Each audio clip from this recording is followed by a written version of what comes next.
Posez des questions, maître. C'est pourquoi je vous dis d'arrêter de discuter avec l'accusé. Vous discutez avec lui. Je vous ai dit plusieurs fois de ne pas discuter avec lui. Non. Mon commandant, vous venez dans un stade où le président n'était pas. À 14 h, il y a 22 corps qui sortent de là-bas dans des camions militaires. Comment pouvez-vous expliquer ça? Selon vous? Moi, je t'ai expliqué. Oui. J'étais avec les leaders. D'accord. Qui vont le confirmer, maître. Ok. Ok. Voilà. Mais est-il que le ministre de la Sécurité affirme qu'à 14 h déjà, il y avait 22 corps où vous avez fréquenté? Mais c'est le BA. Ce n'est pas une question. C'est le BA. Qui a donné la mort à ces 22 personnes? C'est le BABA. Le ministre de la Sécurité rend compte directement au président de ce qu'il a vu quand même. Les 22 là, qui a donné la mort à ces 22? Il ne me rend pas compte moi. Oui. C'est lui, sa hiérarchie directe, c'est le président de la République. Selon il va le dire, j'ai vu tel corps ici. Oui. Que le président Dadis nous dise où sont les corps. D'accord. C'est aussi simple que ça. Selon vous, comme vous étiez au stade, qui a donné la mort à ces 22 personnes? Moi, j'étais avec les leaders. Oui. J'ai expliqué en amont les faits qui sont à ma connaissance. Très bien. Voilà. Bon, quand même, vous pouvez me dire qui était le commandant du camp Samori, Almam Samori en ce moment? Commandant du camp Samori? Oui. Ah, je ne me rappelle pas. D'accord. À l'époque. Voilà. Dites-moi le numéro du véhicule militaire dans lequel vous avez embarqué les 22 corps pour le camp Almam Samori. Non, j'étais avec les leaders maîtres. Laissez les leaders là. Mais ne discutez pas sa réponse, maître. Posez une autre question. D'accord.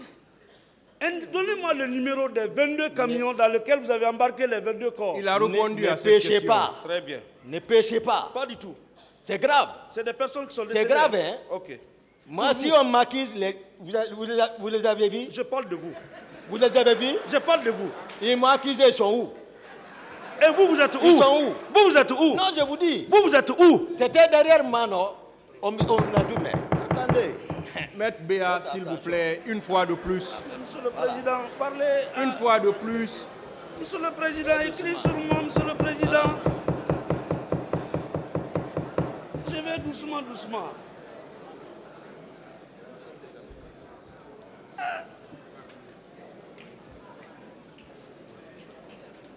Maître Béat, je ne peux pas continuer à vous rappeler ça à tout moment. Pourtant, je me pas comporte discuter. bien. S'il vous plaît, je ne peux pas continuer à le rappeler à tout moment.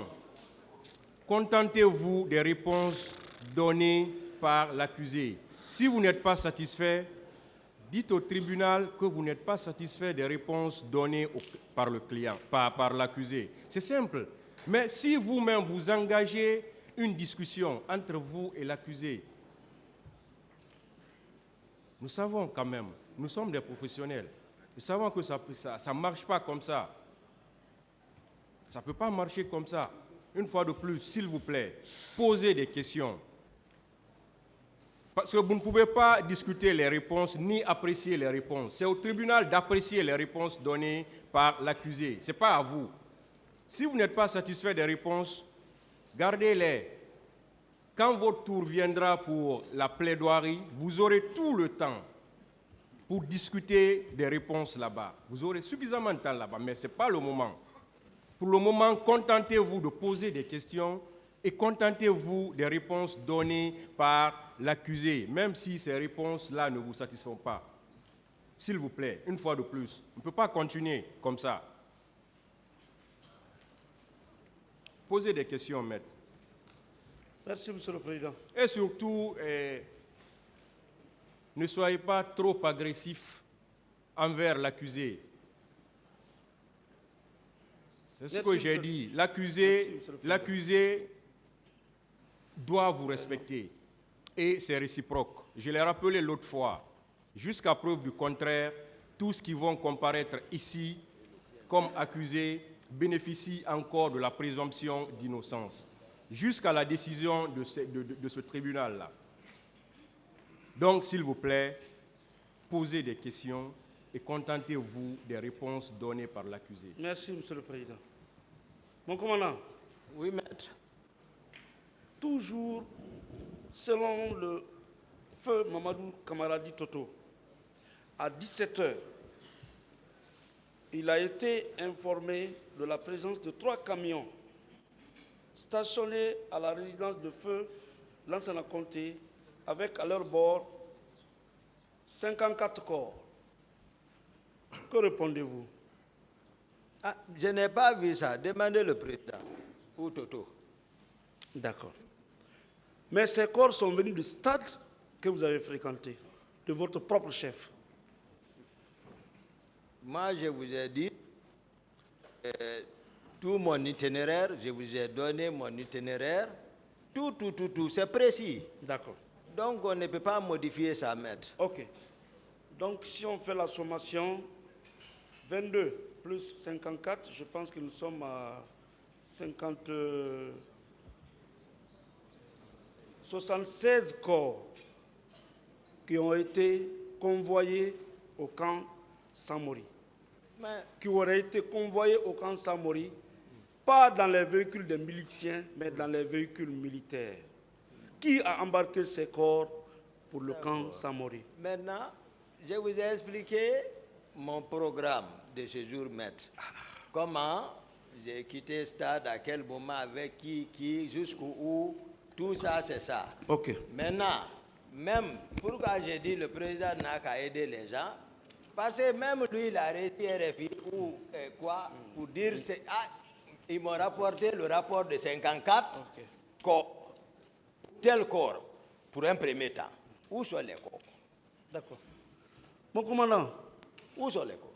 Le stade que vous avez fréquenté, il y a eu 57 corps qui ont été extraits et déposés au camp Samori. Vous confirmez n'avoir vu aucun corps? Votre client, demandez-lui, c'est lui qui était là-bas. Votre client, mon capitaine Marcel, et d'autres. D'accord. Puisqu'il ne vous a pas dit la vérité. D'accord. Donc vous n'avez vu aucun corps? Sincèrement, honnêtement, maître. Ok. Toujours, vous avez affirmé avoir rencontré Pivi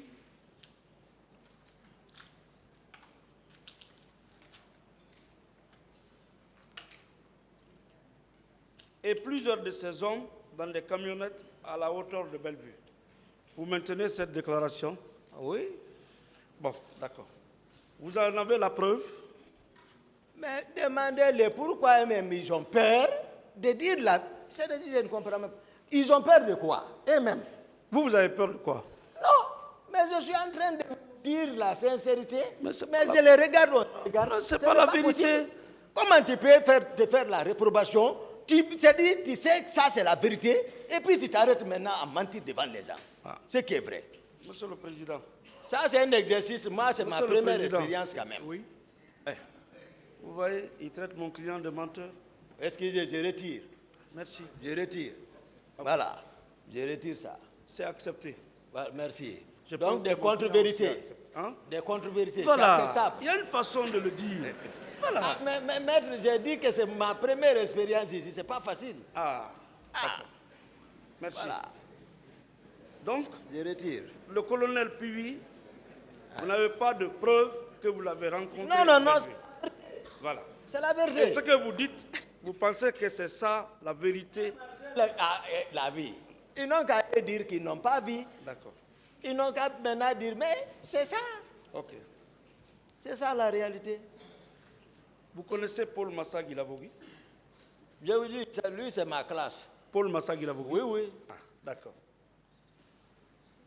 Paul Massagui Lavogui déclare qu'il était à Koundara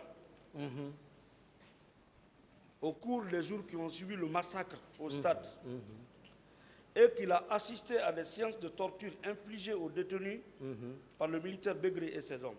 Que répondez-vous? Ah, ici, moi je ne connais Paul Massa. Oui. Depuis la commune de base, je me demande où lui il était. Certainement, d'autres disaient qu'il était à Cancan. C'est à la maison centrale, je vois Paul. Je dis, tu es ici pourquoi? D'accord. Il s'est caché, il ne m'a pas dit. C'est d'autres qui m'ont dit qu'il est là pour la... Je ne sais pas. Tout ce que Paul dira, voilà, Paul n'a qu'à répondre là-bas. D'accord.